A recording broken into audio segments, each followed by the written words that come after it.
இஸ்லாமியர்களின் முக்கிய திருவிழாக்களில் ஒன்றான மொஹரம் திருநாள் உலக இஸ்லாமியர்களால் கடைபிடிக்கப்பட்டு வருகிறது.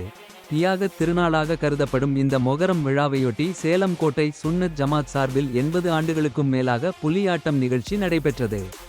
ஆண்டுதோறும் சேலத்தில் களைகட்டும் இவ்விழாவானது கோட்டை பகுதியில் உள்ள ஃபிரண்ட்ஸ் மஹாலில் துவங்கிய இந்த புலியாட்ட நிகழ்வில் சிறியவர்கள் முதல் பெரியவர்கள் வரை புலிடமிட்டு மேளதாள இசைக்கு ஏற்றவாறு புலி நடனமாடி இறைத்தூதர் நபிகள் நாயகம் அவர்களின் பேரர்கள் தியாகத்தை போற்றினர். ககோட்டை மற்றும் அதன் சுற்றுவட்டார பகுதிகளின் முக்கிய வீதிகள் வழியாக